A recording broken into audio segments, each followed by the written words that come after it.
Hello दोस्तों, स्वागत है आप सभी का एक बार फिर से। आज की कहानी बहुत रोमांटिक है। कहानी को एंड तक ज़रूर सुनें। कहानी पसंद आए तो वीडियो को लाइक करें, चैनल को सब्सक्राइब करें। आप हमारी कहानी किस शहर, किस गांव से देख रहे हैं? अपने शहर का नाम कमेंट बॉक्स में शामिल करें। चलिए शुरू करते हैं आज की कहानी। मेरी माँ दिखने में बहुत खूबसूरत थी। मैं अपनी माँ से मात्र 16 या 17 साल ही छोटी थी। दरअसल मेरी माँ की शादी बहुत कम उम्र में हो गई थी। शादी के 1 साल के अंदर ही मैं उनकी गोद में आ गई थी। मैं और माँ एक साथ कहीं बाहर निकलते तो देखने वाले हमें बहनें समझा करते। माँ इतनी खूबसूरत थी कि उनकी उम्र का उन पर ज़्यादा असर नहीं हुआ था। अचानक माँ ने एक दिन अपना इरादा मुझे ज़ाहिर किया, तो मैं उनके फैसले पर भड़क उठी। क्या हो गया है माँ आपको? क्यों खुद भी तमाशा बनोगी और मुझे भी तमाशा बनाओगी? क्यों बेटा, इसमें तमाशा वाली कौन सी बात हो गई? मैं कोई गलत काम तो नहीं कर रही? मैंने माँ को समझाते हुए कहा। माँ सब ठीक है, लोग क्या कहेंगे? उन्हें हम क्या जवाब देंगे? मैंने कहा किसी को भी हमारे मामले में कुछ कहने का हक नहीं है, क्योंकि हम किसी के मोहताज नहीं। तुम्हारे पापा के गुजर जाने के बाद मैंने कैसे कैसे अपनी जिंदगी काटी है, वह मैं ही जानती हूँ। कोई मेरी मदद करने नहीं आया। मैं अकेली औरत छोटी सी बच्ची लेकर कैसे जी रही थी, वे मेरे से बेहतर कोई नहीं जानता। बेटा तुम्हें तो इस बात को समझना चाहिए। पूरी दुनिया मुझे समझे न समझे, पर तूने तो मेरे संघर्ष को देखा है। बात यह थी कि मेरी माँ ने अपनी दूसरी शादी का इरादा मुझे जाहिर किया था। जब मैं छोटी सी थी, तभी मेरे पापा किसी बीमारी की वजह से मुझे और माँ को छोड़कर इस दुनिया से चल बसे थे। पापा के गुजर जाने के बाद माँ मुझे नानी के घर लेकर चली गई, पर कब तक वह मायके में रहकर अपना गुजर करती।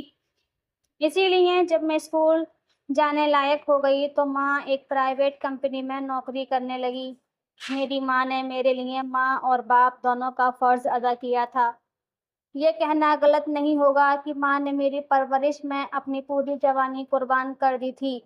मेरी उम्र अब 16 या 17 साल हो चुकी थी, जबकि माँ अभी 33 या 34 साल की रही होगी।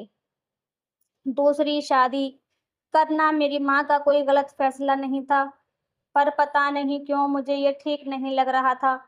मैंने माँ को बहुत समझाया कि माँ जब तुम शादी करोगी तो सभी यही कहेंगे कि जवान बेटी घर में पड़ी है और माँ को शादी करने की सोच रही है। माँ ने मुझे कहा बेटा, मैं मानती हूँ कि एक औरत की दूसरी शादी हमारे समाज में गलत मानी जाती है, और वह भी जिसकी जवान बेटी घर में हो। पर बेटा, तुमने कभी सोचा है कि जब तुम शादी करके अपने घर चली जाओगी तो मेरा क्या होगा? मैं किसके सहारे अपनी जिंदगी काटूंगी? तुम तो अपने घर की हो जाओगी, और ये जो शादी मेरी खुद की खुशी के लिए ही नहीं है, बल्कि तुम्हारे लिए भी सही होगा। मैंने माँ से गुस्से में कहा, माँ मेरे लिए क्या सही होगा? माँ ने मुझे समझाते हुए कहा, बेटा भले ही आज के मॉडर्न जमाने में औरत जाट मर्दों के पीछे छोड़ती हुई आगे बढ़ रही है, उन्हें आज घर में मर्दों की जरूरत नहीं है। पर सही तरीके से देखा जाए तो एक औरत की जिंदगी में आदमी का होना बहुत अहमियत रखता है। जैसे कि पत्नी के लिए उसका पति, बेटी के लिए उसका बाप या भाई। पर हमारे घर में ना तो बाप है और ना ही भाई। इस शादी से हम दोनों की जिंदगी संवर जाएगी। माँ मुझे कितना भी समझाती, पर मुझे माँ के इस फैसले से खेद हो रही थी। पर न चाहते हुए भी मुझे उनका ये फैसला मानना पड़ा, क्योंकि मैं अपनी माँ से बड़ी तो नहीं थी। वह समझदार औरत थी, और वह शायद जो भी कर रही थी कुछ तो समझ के ही कर रही थी। मैंने माँ से कहा, माँ मैं उस शख्स से मिलना चाहती हूँ जो तुम्हारी जिंदगी में मेरे पापा की जगह लेने वाला है। कुछ दिन के बाद माँ ने मुझे उस इंसान से मिलवाया जो मेरा सौतेला बाप बनने वाला था। उसका नाम मनोहर था। उस मनोहर को देखने के बाद मुझे हैरानी होने लगी, क्योंकि वह मेरी माँ से उम्र में 2 साल छोटा लग रहा था। मुझे मेरी माँ की शादी इस मनोहर से करना कुछ अजीब सा लग रहा था, जैसे कि यह आदमी मेरी माँ से शादी किसी साजिश के तौर पर कर रहा हो। पर मनोहर मेरे सामने बड़े सलीके से पेश आया और वह मुझे बहुत अच्छे से बात किया। उसने मेरी पढ़ाई-लिखाई के बारे में पूछा। मेरे मन में आया कि एक बार मैं उससे क्या पूछूं? आखिर वह मेरी माँ से शादी क्यों करना चाहता है? पर मैंने नहीं पूछा। उसके जाने के बाद माँ ने मेरी राय जानने की कोशिश की। मुझे उनका ये शादी करने का ये फैसला अच्छा तो नहीं लग रहा था, पर मैंने ना चाहते हुए भी हाँ कर दिया। कुछ दिन बाद माँ की शादी उस मनोहर से हो गई थी। शादी बहुत सादगी से हुई थी, ज़ाहिर-सी बात थी कि हमारी तरफ से सिवाय मेरे और कोई नहीं था। जबकि मनोहर की तरफ से उसके कुछ दोस्त आए थे। शादी होते वक़्त मैं कुछ अजीब-सा महसूस कर रही थी। अगली सुबह मैं देर तक सोई रही, मुझे उठाने का मन नहीं हो रहा था। मुझे मेरे रूम में जगाने आई माँ। उन्होंने मुझे कहा, "बेटा चलो बाहर नाश्ता कर लो।" मैंने माँ से कहा, "माँ मेरा नाश्ता आप मेरे रूम में ही भिजवा दें, तो सही होगा।" मैंने कहा, "बेटा ये कैसी बातें कर रही हो? मनोहर भी तुम्हारा नाश्ते पर इंतज़ार कर रहे हैं।" मैंने माँ से कहा, "नहीं माँ, मुझे उस आदमी के सामने नहीं जाना।" पर माँ ने मुझे मजबूर कर दिया, इसलिए मैं उनके साथ नाश्ते की टेबल पर जा बैठी। मनोहर ने मुझे भारी निगाहों से देखा और मुझे पूछा, "क्या हुआ रोहिणी? तुम्हारी तबीयत तो ठीक है ना?" मैंने उससे कहा, "हाँ, मेरी तबीयत ठीक है। क्या तुम मुझसे नाराज़ हो?" उसके ये पूछते ही मैंने उस पर भड़क उठी। मैंने उससे कहा, "कैसी बातें कर रहे हैं आप? मैं भला आपसे क्यों नाराज़ होंगी? नाराज़गी तो वहाँ होती है जहाँ पर कोई रिश्ता होता है, मेरा तो आपसे कोई रिश्ता नहीं है।" मेरे मुँह से ऐसी बातें सुनते ही मनोहर के चेहरे का रंग बदल गया।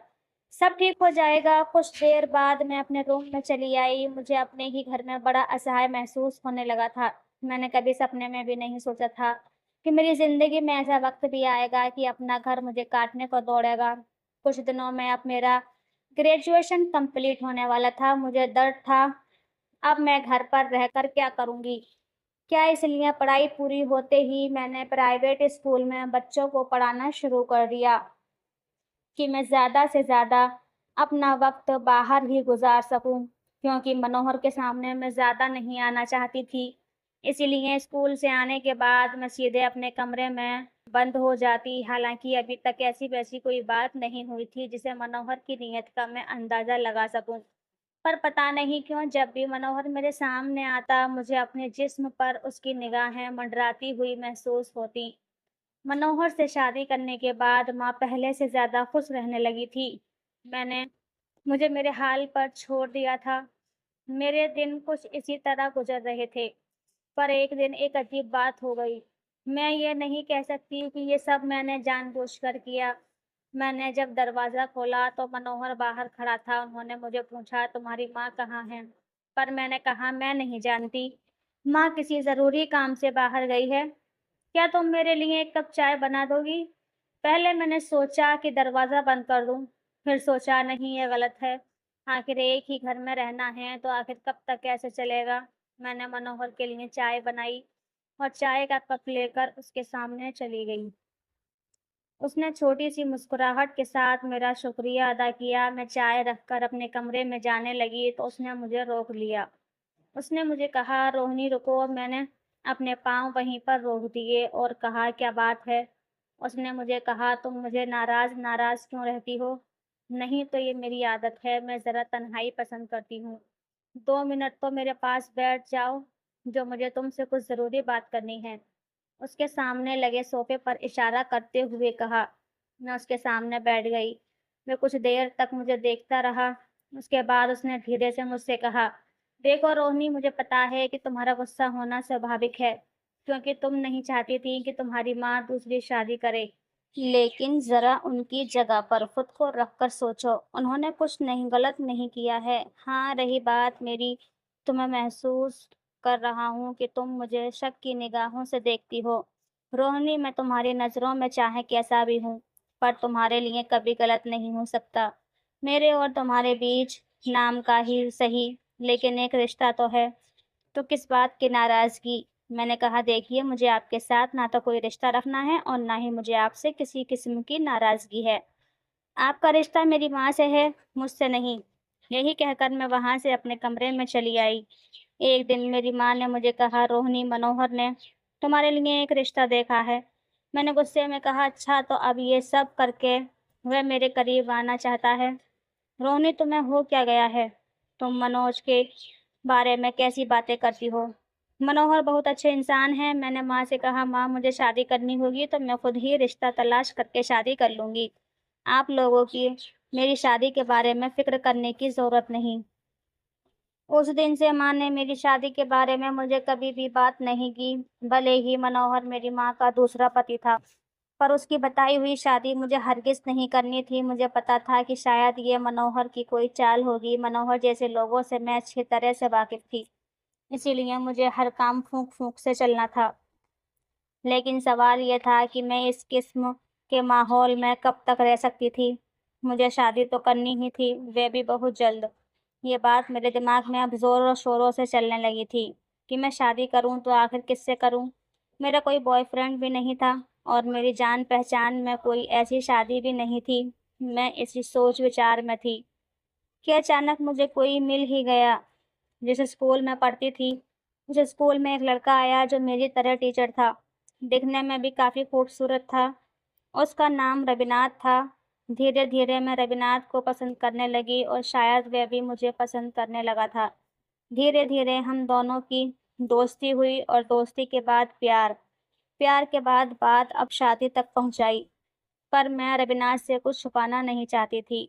मैं अपने घर के हालातों के बारे में उसे बता देना चाहती थी क्योंकि रविनाथ एक बहुत अच्छे इंसान थे और मैं नहीं चाहती थी कि उन्हें मेरे बारे में बाद में पता चले तो उनके दिल को ठेस पहुंचे। इसीलिए खुद ही मैंने ही एक दिन रविनाथ से अपनी बात कर डाली कि रविनाथ, क्या तुम मेरे बैकग्राउंड के बारे में जानते हो कि मेरे घर में क्या हालात हैं? मैं कहाँ की रहने वाली हूँ और किसकी बेटी हूँ और किस खानदान से हूँ? रोनी, मैं बस तुम्हें जानता हूँ, मुझे तुम्हारे बैकग्राउंड के बारे में कोई दिलचस्पी नहीं है। फिर भी रविनाथ, तुम्हें मेरे बारे में जानने का पूरा हक है, क्योंकि मैं नहीं चाहती कि तुम्हें कुछ भी बाद में पता चले तो तुम्हारे दिल को ठेस पहुंचे। रविनाथ ने मुझे कहा, ठीक है, तुम बताना चाहती हो तो बता दो। मैंने रविनाथ को अपनी माँ की दूसरी शादी और मनोहर के रवैये के बारे में सब कुछ बता दिया। यह सब सुनने के बाद रविनाथ के रवैये में कोई फर्क नहीं आया और ना ही तो रविनाथ ने मुझे समझते हुए कहा, रोहिणी, क्या हुआ? तुम्हारी माँ ने दूसरी शादी की है। दूसरी शादी करना कोई गुनाह है? जरा उनकी जगह पर रख कर देखो। मैंने रविनाथ से कहा, रविनाथ, मुझे माँ की दूसरी शादी से प्रॉब्लम नहीं, प्रॉब्लम है तो उस मनोहर से, क्योंकि जब भी वो सामने जाती हूँ मालूम पड़ता है कि वो मुझे घूरते हुए देखा है। रविनाथ ने कहा, रोहिणी, तुम कुछ ज्यादा ही सोच रही हो। तुम्हारे देखने का नजरिया गलत है। बस अपना नजरिया बदलो, सब कुछ ठीक हो जाएगा। और कहा, रोहिणी, तुम मुझे हर हाल में पसंद हो। मैं कुछ दिनों में अपने घर वालों को तुम्हारे घर भेजता हूँ। मैंने रविनाथ से कहा, रविनाथ, क्या मेरे बारे में जानने के बाद तुम्हारे घर वाले तुम्हारी शादी मुझसे करने को तैयार होंगे? रविनाथ ने कहा, रोहिणी, तुम ये सब मुझ पर छोड़ दो। कुछ दिन के बाद रविनाथ ने अपने घर वालों को मेरे घर भेजा और रविनाथ के घर वाले से मिलकर मेरी माँ भी बहुत खुश हुई। कुछ दिन के बाद हम दोनों की सगाई हुई और सगाई के कुछ ही दिन के बाद हमारी शादी भी हो गई। मैं अपने ससुराल आ गई, यानी कि रविनाथ के घर। रविनाथ के घर आने के बाद मैंने चैन की सांस ली, क्योंकि मनोहर जैसे इंसान के चंगुल से मैं बच जो गई थी। मेरे ससुराल में सभी लोग बहुत अच्छे थे। रविनाथ के घर वाले बहुत बड़े बिजनेसमैन थे। पर एक बात मुझे समझ में नहीं आ रही थी, रविनाथ के घर पर इतना पैसा होते हुए भी रविनाथ एक छोटे से प्राइवेट स्कूल में पढ़ने क्यों आया? रोहिणी, समय आने पर तुम्हें सब कुछ पता चल जाएगा। पग फेरे के लिए मुझे अपने मायके जाना था, पर पता नहीं क्यों मुझे अपना मायका काटने को दौड़ता। माँ के सिवा मेरा कौन वहाँ था? इसीलिए मैंने रविनाथ से कहा, रविनाथ, मुझे नहीं जाना, माँ को ही किसी दिन बुला लेंगे। रविनाथ ने मुझे कहा, नहीं रोहिणी, ये एक रस्म होती है, हर लड़की जाती है, तुम्हें भी जाना होगा। अच्छा ठीक है, मैं भी तुम्हारे साथ चलता हूँ। रविनाथ भी हमारे साथ मेरे माँ के घर आए। माँ मुझे देखकर बहुत खुश हुई। मैं भी माँ के गले लग गई। लेकिन मैंने मनोहर से बात भी नहीं की। रिश्ते में मनोहर मेरा सौतेला बाप लगता था, पर मैं उसे कुछ नहीं मानती थी। मैं तो उसे नफरत करती थी। कुछ देर बैठने के बाद मैंने माँ से कहा, माँ, अब मैं चलती हूँ। तभी मनोहर ने मुझे रोकते हुए कहा, रोहिणी रुको, मुझे तुमसे एक बात पूछनी थी। मैंने कहा हाँ। उसने पूछा, एक बात तुम्हें बतानी थी। रविनाथ मेरे दोस्त का भाई है और यही रिश्ता मैंने तुम्हारे लिए ढूंढा था, पर तुमने मेरे बताए हुए रिश्ते को इनकार कर दिया, तो हम प्लानिंग के मुताबिक रविनाथ को तुम्हारे स्कूल में पढ़ने के लिए भेजे। रविनाथ तुम्हें शायद कहीं देखा था और तुमसे प्यार करने लगा, पर मुझे पता था कि तुम मेरी बताई हुई शादी नहीं करोगी। रोहिणी, मैं सौतेला ही सही, पर मैं तुम्हारा बाप हूँ, और मुझे ये भी पता था कि तुम मुझे शक भरी निगाहों से देखती हो। रोहिणी, तुम्हारा सोचना भी गलत नहीं था, पर यह बात जान लो कि हमारे समाज में अभी भी इंसानियत है। सभी सौतेले बाप खराब नहीं होते। ये सब सुनने के बाद मेरी आंखों से आंसू छलकने लगे। मनोहर ने प्यार से मेरे सर पर हाथ रख दिया। अब मैं अपनी ज़िंदगी में बहुत खुश हूँ। ससुराल में तो खुश थी, अब मायके की तरफ से भी बहुत खुश हूँ। अब मैं मनोहर को मनोहर नहीं बल्कि पापा कहकर बुलाती हूँ। ये बात तो सच है कि हर सौतेला बाप खराब नहीं होता। क्या मेरी तरह किसी लड़की का बाप सौतेला है और सगे बाप से भी ज़्यादा प्यार करने वाला है? तो दोस्तों, आप कमेंट बॉक्स में बताएं, क्या आपके पापा भी आपसे इसी तरह प्यार करने वाले हैं? सौतेले बाप के ऊपर आपकी क्या राय है? प्लीज़ कमेंट बॉक्स में ज़रूर बताएं। दोस्तों, वीडियो कैसा लगा कमेंट करके ज़रूर बताना, और हाँ, लाइक, चैनल को सब्सक्राइब ज़रूर करना। धन्यवाद।